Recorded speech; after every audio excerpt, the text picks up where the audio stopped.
Hi guys, it's Marie Fowler at magko-comment lang ako sa mga nababasa kong comments regarding sa last episode, itong Saturday lang kalalabas ng Toro Family. Season 6, Episode 10. Ito yung mga nabasa ko sa Facebook page ni Baby Daddy na dami nagsasabi, scripted nga daw yung paggawa sa kasambahay. Unang-una sa lahat, bakit kaya gagawin ko at pipiliin kong gawing content ang scripted sa Yaya?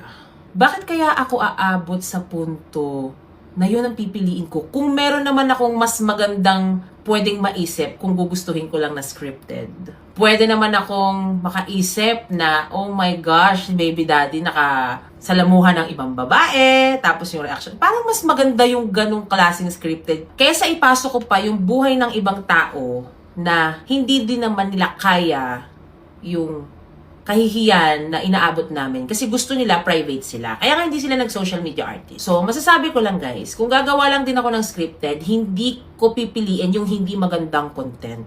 It just so happen na yun talaga yung nangyari. And hindi ko na pinalabas yung mukha niya. Tama kayo, sabi nila. Alam naman nilang may CCTV. Bakit naman kukuha? At, paano yung CCTV nyo dyan? Paano kayo mananakawan? Ikaw ba pag may CCTV ka, lagi ka nakatingin sa CCTV? Malamang kapag may nawala, hahanapin mo, i-check mo yung CCTV. Nung hinanap ko, wala na siya dito. Tsaka ako chinek yung CCTV at nakita ko siya. Kaya siya nahuli. Kaya nasuli sa akin. Sa ganda ng ugali ko, sa part na to, wala akong pinakulong. Pero, may pinabarangay ako. Masoli lang. Ayan yung picture. Hindi kami na naglabas ng kahit ano na makakasira pa. Kasi, syempre, nangangailangan, naiintindihan ko, naawa rin ako dahil may anak siya. At sinabi ng pinsan ko, mukhang may postpartum, kaya nagawa, naiintindihan ko. Doon nakita yung mata niya, kung sino lang nakakakilala sa'yo, yun, makita yung mata mo kasi nakamask ka naman doon. Nakakagulat doon sa mga nagko-comment, tumingin pa siya sa CCTV. Yun na nga, gaano kalakas yung loob mo na tumingin ka pa sa CCTV at alam mong may CCTV ang buong bahay, pero nagawa mo yun. Doon ako, parang natusok yung dibdib ko na ganun niya sobrang kinakailangan. So bakit ko pa siya bibigyan ng problema na ikasisira ng utak niya? Sa sobrang galing ko. Guys, may utak naman ako. Kaya ko naman mag-isip ng scripted na content.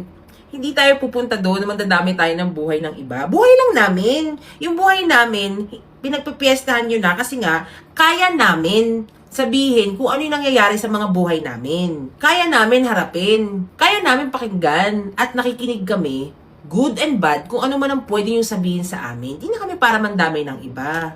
At bakit kami, sa dami ng gusto mag-Toro Family, na nag-audition, sa dami ng gusto maging part ng reality show, nagbe-message, gusto maging part ng family, mag-audition, bakit kami magbabayad sa scripted? Kung gusto lang nilang sumikat or gusto nilang makagawa ng eksena. Ha? Di ba bakit parang dapat kami yung bayaran kapag mag-a-appear sa Toro Family? Di ba? Ano lang talaga, na ano lang ako sa ng mga tao. Pero okay lang naiintindihan namin kasi hindi nyo mundo ang mundo namin. Hindi nyo mundo ang harapin, ang sasabihin ng mga tao kapag pangit na ang lumalabas sa bibig nyo, kapag pangit na ang desisyon ninyo. At ako, natakot lang naman ako sa part na sila na nandoon. Tapos kinuha. Kung may saltik siya, di napahamakan ako. Yun lang yung pwede kong ma-share na, guys ha, huwag masyadong magtitiwala ka agad kapag bago, hindi porkit magaan loob mo o may nanghihingi ng tulong sa'yo. Ito ay isang paalala na lahat ng kung anong nangyayari sa amin, pwede rin mangyari sa inyo. Ang dami may CCTV dyan na nanakawan pa din. Dahil di naman nakatutok, pag may nawala, dun ka hahanap. Anyways, hindi na ako para magalit. Natawa lang ako sa part na yun. Na ganun talaga kababa ang tingin nyo sa utak ko. Ang tingin nyo sa Toro Family, kukuha kami ng something na ihuhugot namin kwento sa mga yaya namin o kasambahay namin sa bahay. Gusto nilang tahimik sila. Pero may mga iilan lang talaga na gusto kaming subukan. Kaya, ayan, ito yung mga nangyayari sa amin. Kaya sila nadamay kasi pinakialaman nila yung buhay namin imbis na magligpit lang sila. Imbis na happy lang sila dun sa mga binibigay kong freebies. Sa totoo lang guys, si Tony napakabait si Yaya. Ako, nagsasabi pa ako ng, ate ayoko ng ganyan, marami akong sinasabi. Pero mabait din ako. Bakit?